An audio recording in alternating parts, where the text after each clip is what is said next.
Hello and welcome to this Tier Markets daily market commentary for the 6th of February 2020, the day before US non-farm payroll data. Not normally the most exciting of days as traders await the big event, and today would certainly start out quietly for FX with Euro against the US mustering a whopping 6-point range in Asia.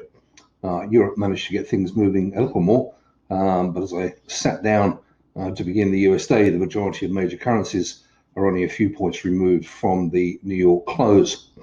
The exception will be equities, which received a boost as the Chinese government announced a reduction of 50% on about 50% tariffs on about 75 billion worth of US goods. The Nikkei rallied 2.3%, while the Shanghai index and Hang Seng also registered impressive gains. For the DAX, there will be gains of just under 100 points. As mentioned, Thursdays before NFP data can often be quiet, but the US session would at least liven up on the FX side. Euro dollar broke the 109.80 support, which I've been highlighting in my technical section, making a low of 109.65, although would trade back to 109.80 by the New York close. Sterling continued to probe lower levels, dropping from 130 to 129.20. The dollar yen briefly touched 110 as dollar strength prevailed for the second straight day. Gold also gained for the second straight day, running to a high of 1568. This is not really safe haven buying, but more of a yield play as US yields struggle to rally. Wall Street would open higher with the Dow Jones up over 100 points.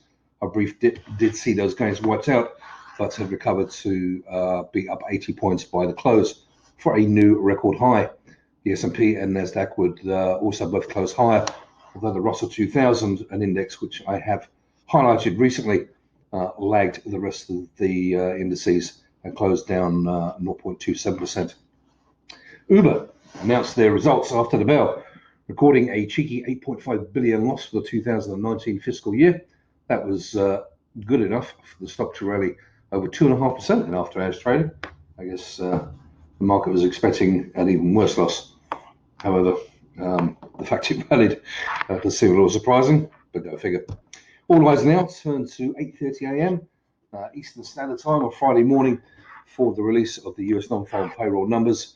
Wednesday's ADP data has traders hopeful for a big number. Economists, or the average of economists' forecasts, still appears to sit around a gain of 160,000. Moving on to my technical piece.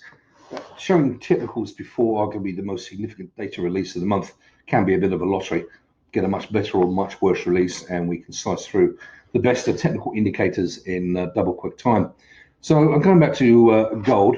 As mentioned, despite the rally in equities and the US dollar, gold has found a base sub 1550, as we see here. We had a couple of attempts to trade through there on Tuesday and on Wednesday, and looks determined to try elevated levels. Yes, it will be dependent on tomorrow's data, and yes, you need to keep an eye on the rising trend line we broke through earlier in the week. That would be this line here in blue. As you can see, that support now becomes resistance, and we stopped just shy of that today, consolidated just under it. Break above that, and we could be looking at revisiting the highs from earlier in the month. As always, different ways to play it, but I would suggest it will be the price action will be pretty dependent on the data tomorrow morning. Anyway, I hope you all had a good day today. One more day to go, and wish you the best of luck with that. Cheers.